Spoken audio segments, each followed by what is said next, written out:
Well, good morning, everyone. It is Mindset Monday. I'm Denise Zack with Game Plan You today. Thank you so much for tuning in. If you haven't tuned in yet, I'm hoping you'll watch this a little bit later on.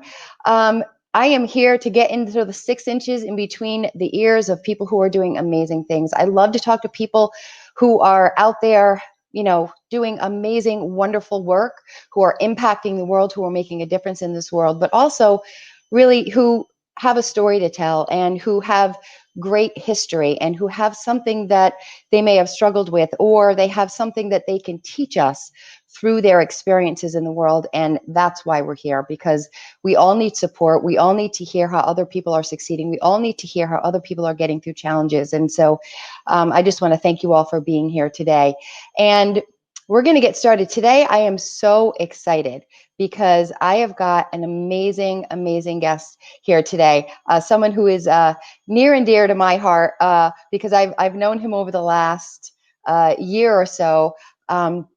Mike Mooney is going to be joining us today. He's got a long history. He's someone who has been in NASCAR. He is a coach. He's a consultant. He's a inspirational keynote speaker. He's pretty much doing it all and doing it all impeccably great. So I'm going to bring him on today, and he's going to chat with us and tell us his story. So, Mike. Good morning. Good morning, Denise.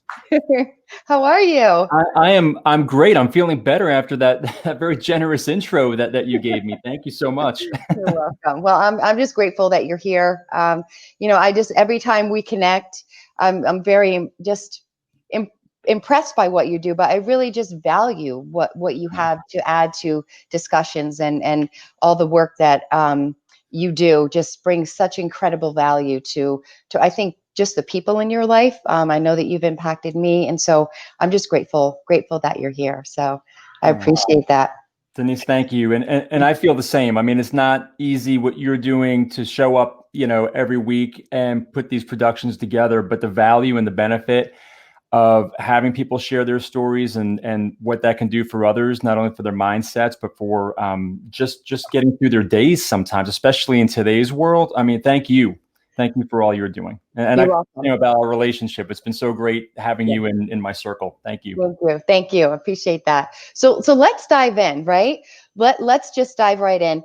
Tell us a little bit about your background. Tell us what you do, kind of how you got there, your story, and how you got to where you are today.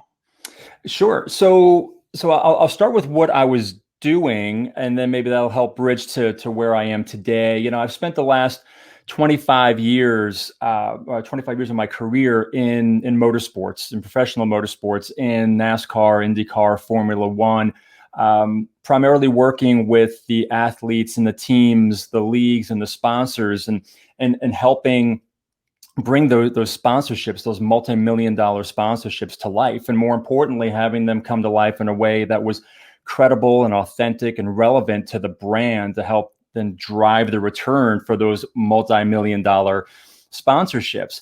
And absolutely loved it. I mean, absolutely had an incredible career. Loved the opportunity to work with brands like Mercedes-Benz and Sprint, Sunoco, Walmart, Tylenol, Eli Lilly, just some amazing organizations to be associated with and learn from.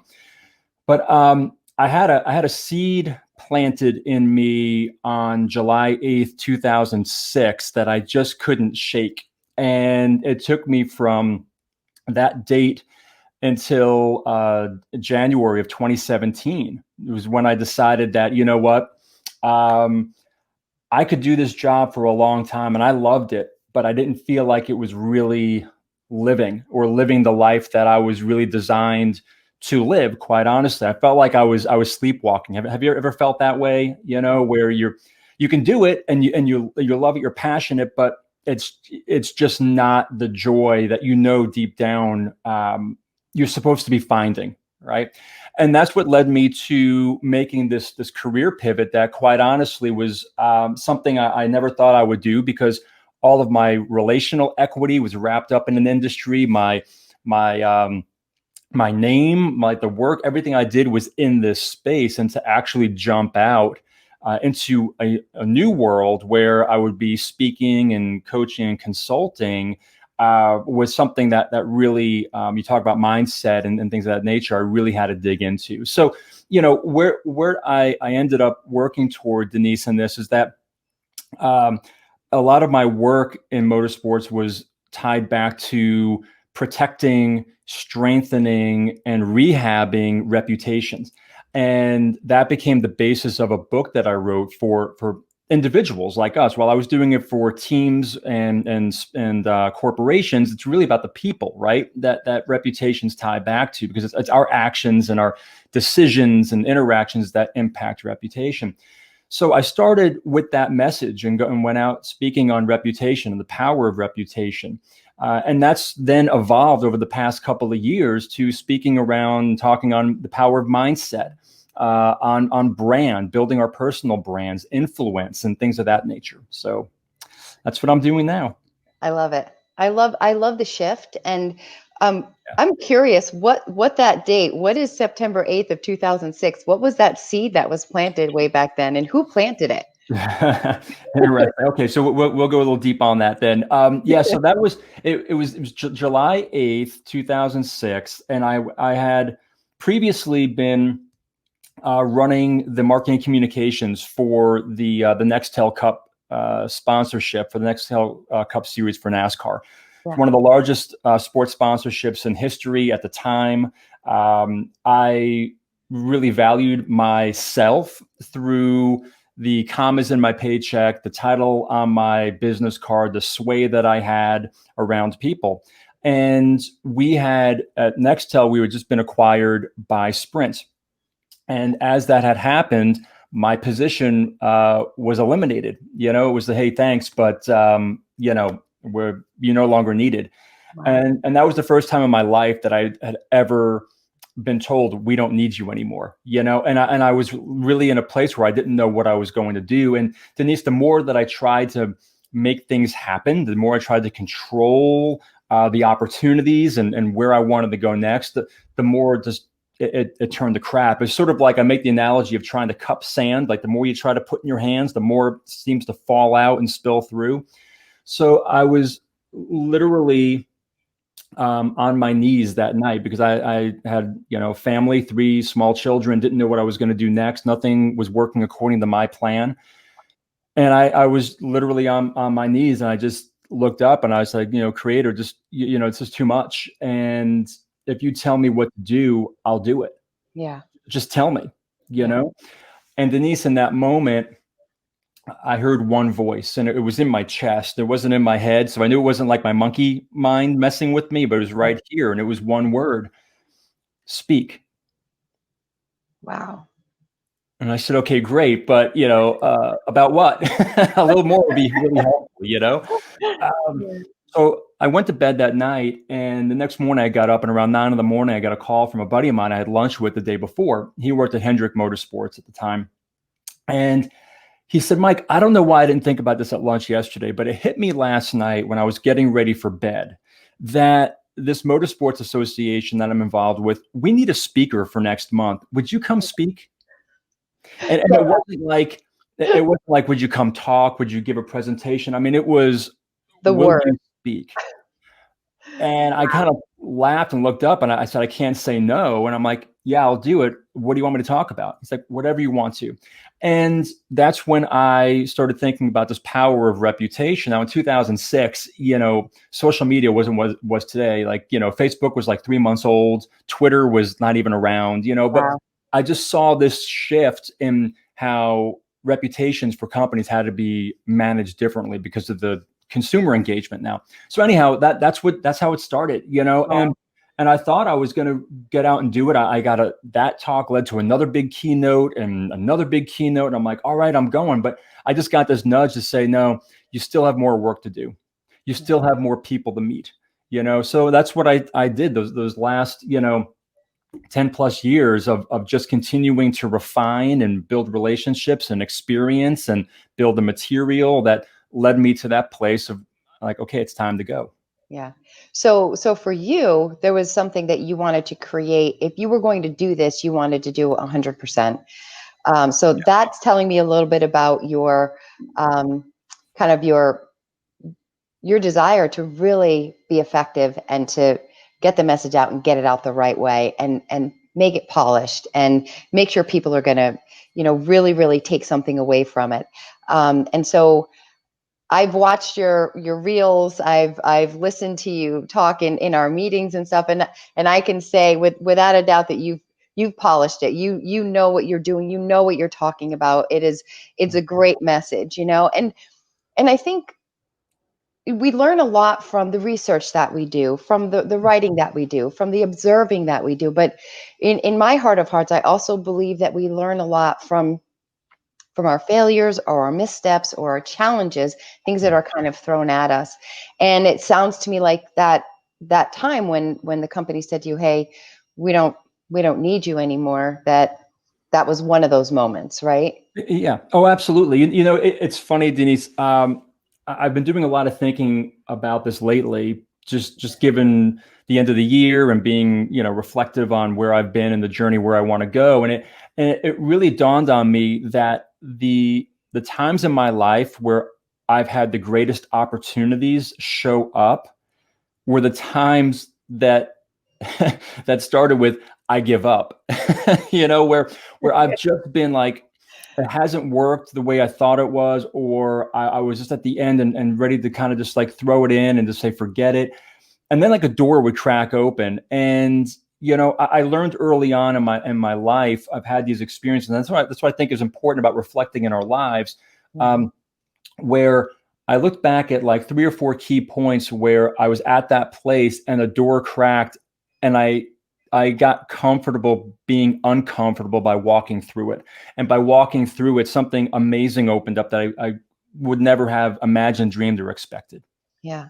And I think that's such an important point that you talk about, because we get comfortable with being comfortable, right? Mhm. And we don't Yeah. want to make those changes. We're afraid to take that risk. We're afraid to open that door or cross that threshold. And so what do you say to someone who says, you know what, I don't feel like I'm good enough, or I don't think I'm going to be able to do it, or gosh, that's terrifying. What do you say? Whew.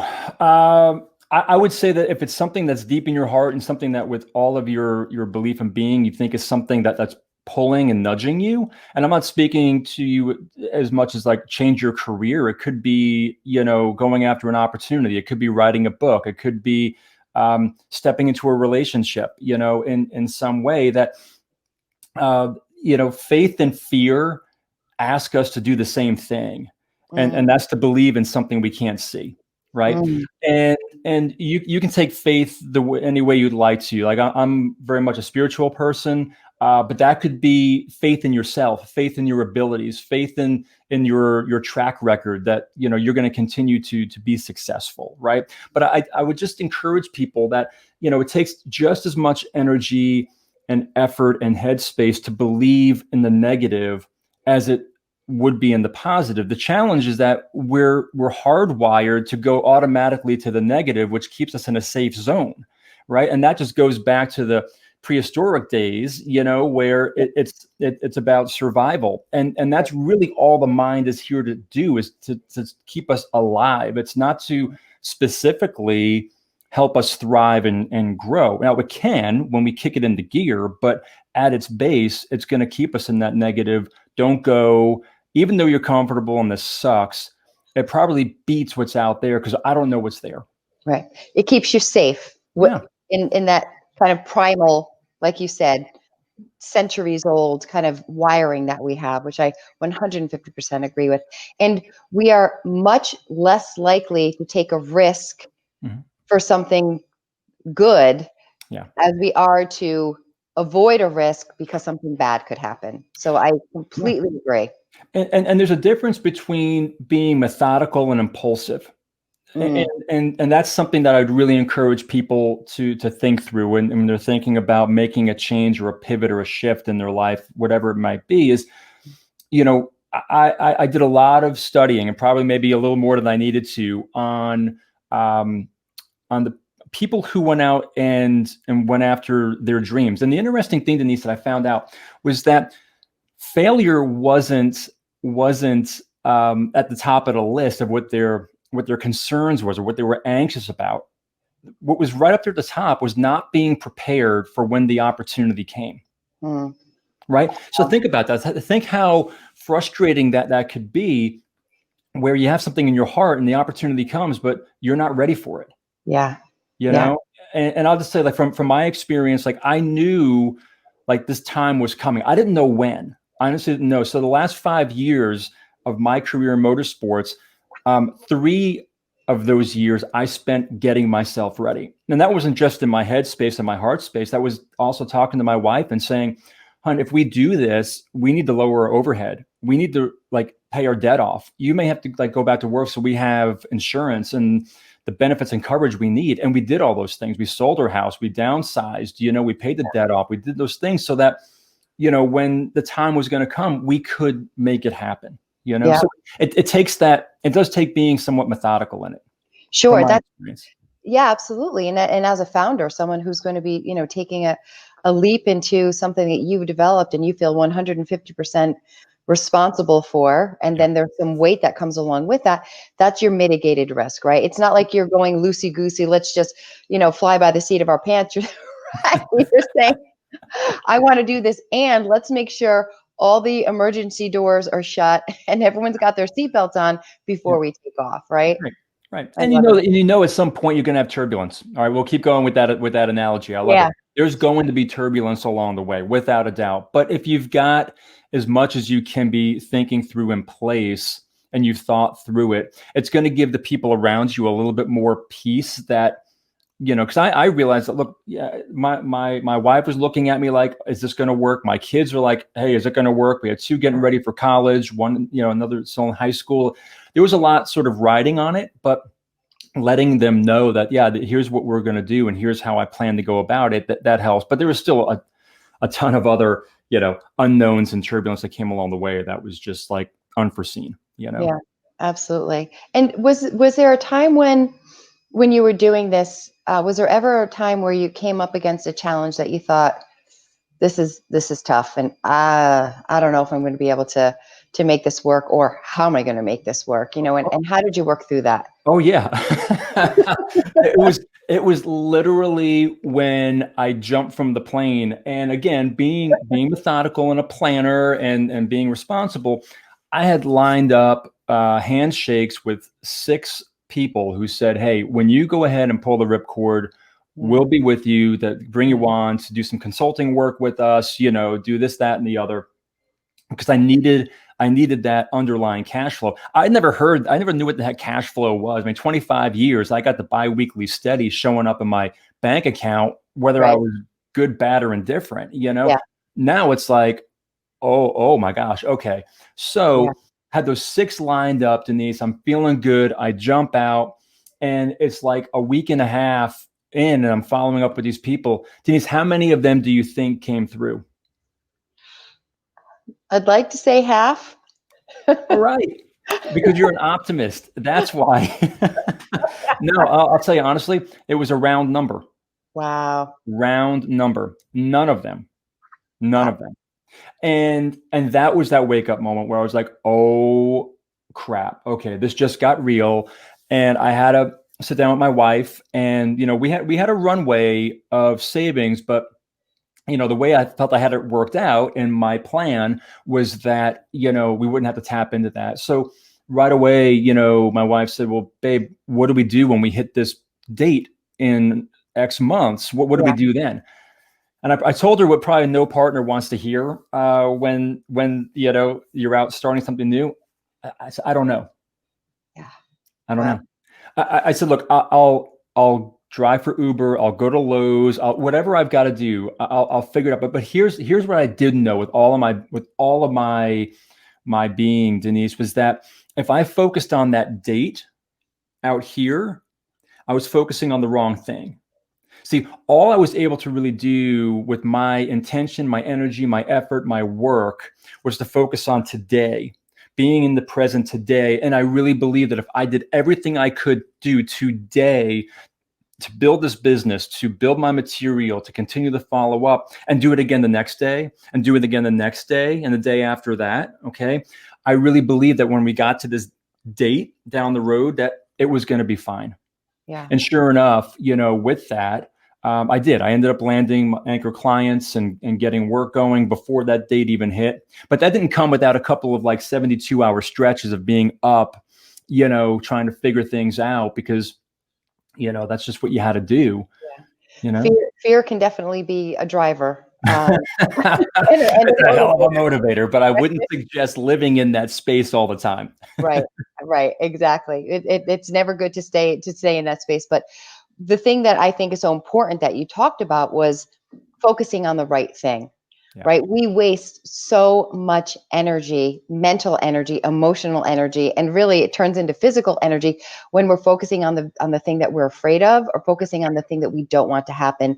It becomes a distraction. And the only thing it does is ruin the present moment. So the fact that you are aware of that and use that as a mentality moving forward, I think is incredibly important, but also speaks to why I think you're so successful, because you stay in the moment and you create that positive energy, that mindset that is not going to distract you from achieving those goals or working toward the things that you want to attract in your life, right? That law of attraction, right? It is, yeah, and I appreciate that. I'm grateful. When you're, and this yourself, when you're out being a creator, when you're out there trying to share a message to create relevance and impact and value, it can be lonely work. It can, people see the highlight reels and the YouTube videos and the stuff on LinkedIn, and it's all important stuff. That's the output of the work. Several years ago, I took my daughter to a National Speakers Association gathering because there was a speaker there that I wanted her to meet, and she was 14 at the time, and I wanted her to meet the speaker and hear the message. It was about building your speaking business, because the reality is that most speakers do it part-time because they don't really have a full business plan built around what they're going to do. Anyhow, so we go through the meeting, go through the talk, and as we're leaving, I asked my daughter, I said, "Hey, babe, what'd you think about that? What'd you take away from that message?" And Denise, it blew me away because, again, she's a 14-year-old young lady, and she looked at me and she said, "Dad, I never realized how hard you have to work before you get to do the thing you love." Wow. That's powerful, right? It blew me away. I'm like, oh my God. I'm like, baby, if you can just hold on to that, you will go so far in this life, because it's true. What it takes to do the thing you love takes a lot of work. So people think that, they fall in love with the idea of what it would be like to do something different, and live this life or not live the life they're living now, but don't realize the work it's going to take to get there. And a lot of that, honestly, and Denise, this better than anybody else, it starts here in the headspace. It absolutely does. Yep. And no one's an overnight success. That is a fallacy, right? Yeah. That overnight success, just because they met that one person on that date that brought them into the limelight, they've probably been working for 10, 15, 20 years before that, building their craft, right? Absolutely. There was a quote that I heard before. So I had mentioned before, I spent a good 3.5 years getting ready for this, this massive shift in my life. And a lot of it was recognizing not only what I was feeding myself physically, but also emotionally, mentally, spiritually, and because it matters. It absolutely matters. And there was a quote that I heard that really spoke to me, and I leaned into during this, and still do, is that most people overestimate what they can do in 1 year and underestimate what they can do in 5. Wow. And I think that really speaks to the power of the compounding momentum by showing up and doing the work and the impact that can make, Absolutely. And when you think about all that you've done, if you look back over the last, let's see, since 2006 is when you got the spark, 2017 is when you kind of So February 15th, 2018 was my last day with the race team before I pivoted. Yeah. So we're coming up on it'll be 3 years. 3 years, right? In February. It probably doesn't feel like that, right? Or maybe it feels like 10. Who knows? Sometimes it feels like 10. Sometimes it feels like a blink of an eye, but So looking back, would you change anything that you did? Wow. No, no, because if I did that, that means that I don't believe that the steps that I took or the experiences that I had weren't setting me up for something bigger and better. Yep. Right. Yeah. So I trust and I believe that that was all the things that I did and were experienced were for a reason. Now, have I learned lessons that I will change and I will be better at down the road? Absolutely. That doesn't mean I want to change what was behind me. I'm a big believer that there's no emotion and no experience ever wasted. It just depends on how we look at it, because the experience is going to sharpen our saw and the emotion is going to really forge our resolve, you know? Absolutely. I 100% agree with you. I believe everything happens for a reason.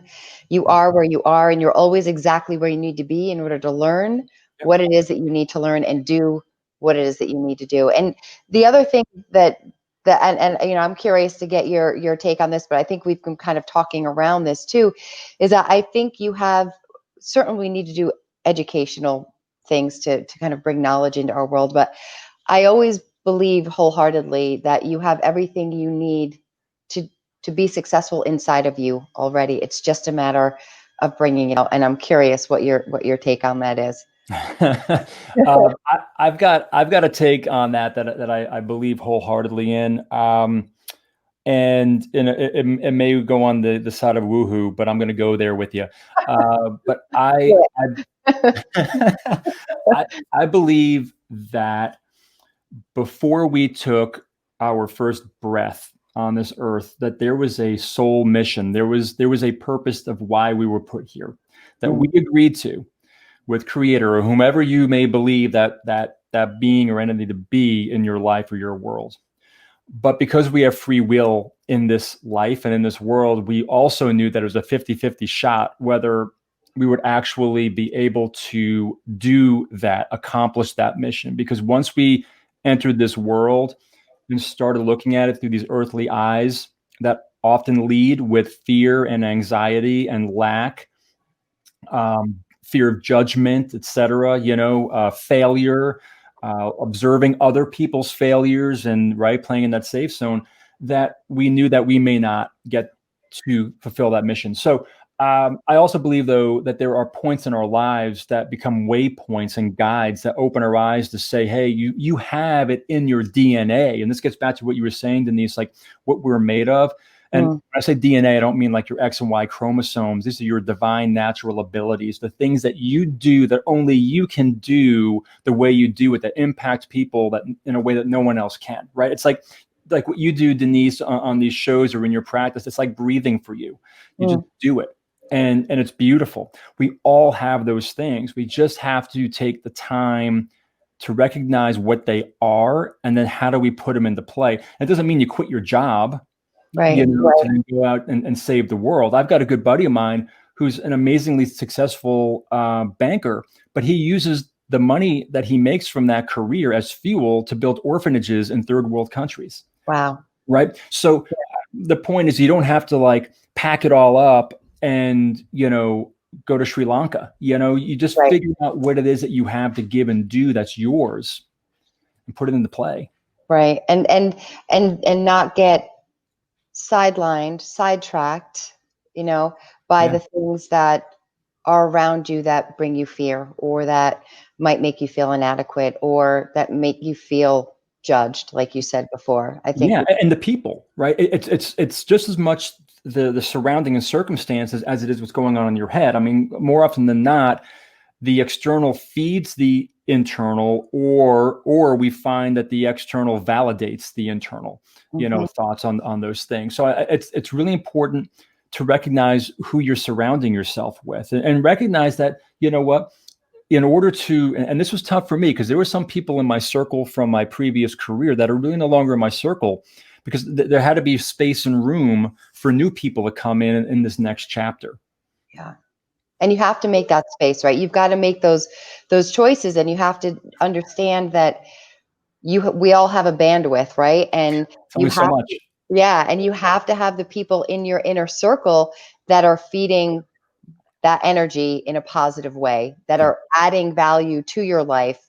So it's like you said, it's so important because this, we talk about mindset here, but the people around us, the situations around us all impact our mindset. And so it's kind of a symbiotic relationship. And so you draw to you what's in your mind, but you can also be impacted by what's around you. So Yeah. finding that balance, right? Critically important. It's finding the balance, and I'm a big believer in the power of choice, and more than just choice, but intentional choice. You Yeah. know, there's yeah, I mentioned earlier the faith and fear example. Well, it's really no different than anxiousness and empowerment. They're really they're two places we can find ourselves that will only be defined by our choice.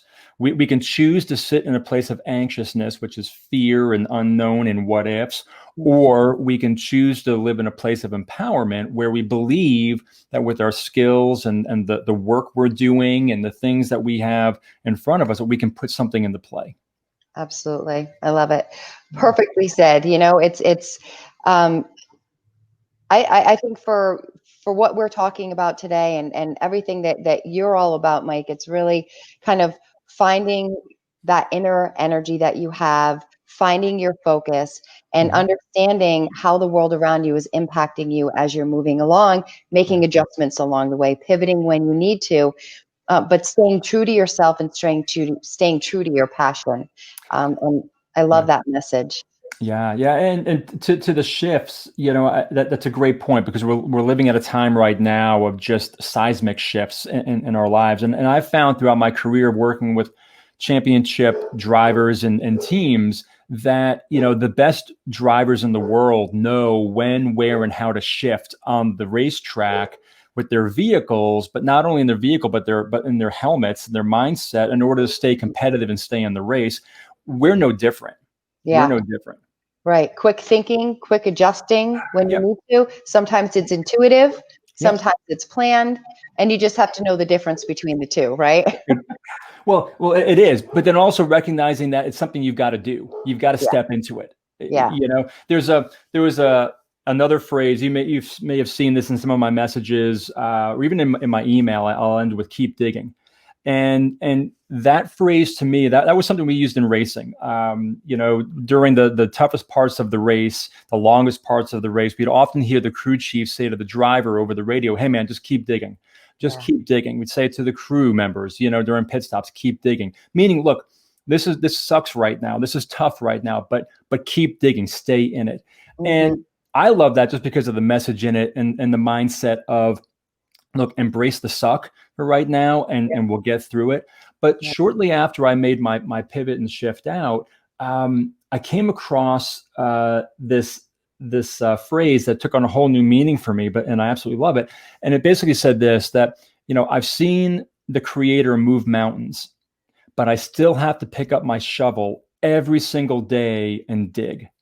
Mm.